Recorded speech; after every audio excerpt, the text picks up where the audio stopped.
ఈ పాపను ఎవరైనా చూసారమ్మా? లేదు సార్, ఈ పాప ఎవరో మాకు తెలీదు సార్. నా పాప నాకు చెప్పకుండా ఎక్కడికి వెళ్ళదు సార్.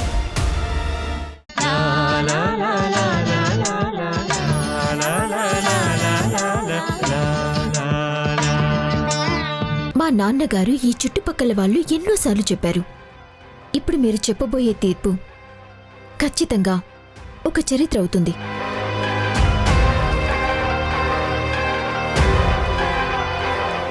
చూడు రుద్రాణి, మన పెళ్లి జరిగాక నేను నిన్ను ఎప్పుడూ ఏ కోరిక కోరలేదు. కానీ ఇప్పుడు ఒక కోరిక కోరుతున్నాను. నాకు నా కూతురంటే ప్రాణం. తను కష్టపడే పరిస్థితి వస్తే నేను తట్టుకోలేను. నువ్వు ధర్మపీఠం మీద ధర్మాధికారిగా ఉన్నా కుముద నీ కన్న కూతురన్న విషయం మర్చిపోవద్దు.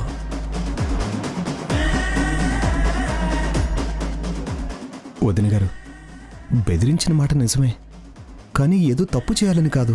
అల్లారు ముద్దుగా పెరిగిన నా అన్నయ్య కూతురు ఇబ్బంది పడకూడదన్న ఒకే ఒక ఉద్దేశం. పిల్లలన్నాక తెలిసి తెలియక చిన్న చిన్న తప్పులు చేస్తారు. ప్రతిదాన్ని పట్టించుకోవడం పద్ధతి కాదు. ధర్మపీఠం ముందు నిర్ణయం కోసం ఎదురు చూడాలి. అంతేకాని మీరు అలా చెప్పాలి ఇలా చెప్పాలని ఎవరు శాసించడానికి వీల్లేదు.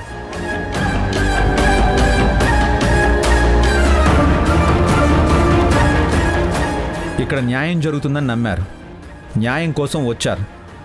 తీర్పు వచ్చాక న్యాయమా అన్యాయమా అన్నది అప్పుడు నిర్ణయించాలి. అంతవరకు ఎవ్వరూ ఏమీ మాట్లాడొద్దు. నా తర్వాత ఈ స్థానంలో కూర్చునే మనిషి నా మేనల్లుడు, బొబ్బిలి వారసుడు భార్గవ్.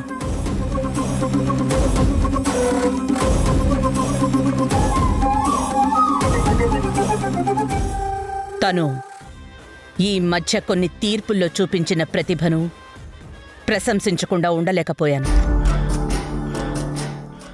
కొన్ని విషయాల్లో తీర్పు చెప్పలేము అనుకున్నప్పుడు చాలా సునాయాసంగా బాధితులకి న్యాయం చేశాడు.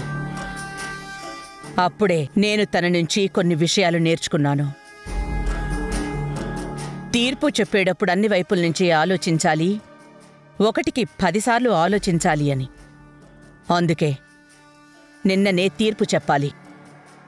నేనొక రోజు సమయం తీసుకుని ఈరోజు నా నిర్ణయం చెప్పబోతున్నాను.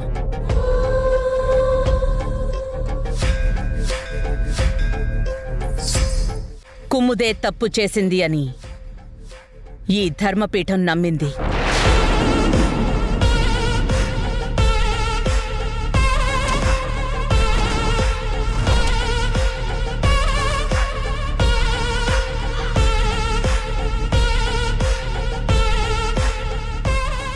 సాక్ష్యాన్ని మాయం చేసి, వ్యక్తుల్ని బెదిరించి, నిజాన్ని దాచే ప్రయత్నం చేసిన జయసింహని ఈ ధర్మపీఠం దోషిగా నిర్ణయించింది.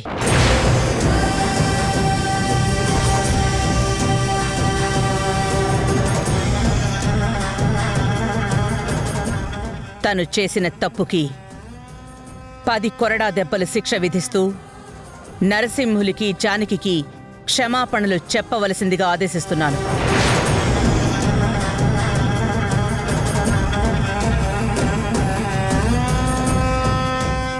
నేరం చేసిన వాళ్ళకన్నా వాళ్ళని సమర్థించిన వాళ్ళకు కూడా శిక్ష పడినప్పుడే ఇలాంటి ప్రయత్నం ఇంకెప్పుడు ఎవరూ చేయరు. కుముదని దోషిగా నిర్ణయించాం. తను చేసిన తప్పుకి 20 కొరడా దెబ్బల శిక్ష విధిస్తూ నరసింహులు కుటుంబానికి నష్టపరిహారం కూడా చెల్లించవలసిందిగా ఆదేశిస్తున్నాను.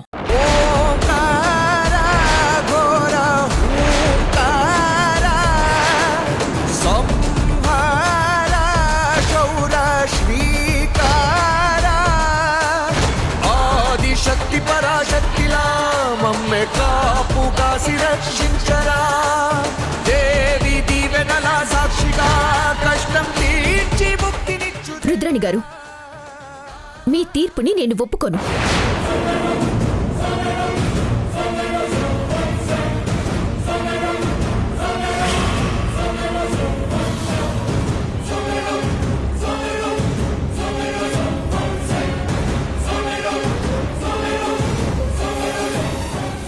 ఏంటి నువ్వనేది?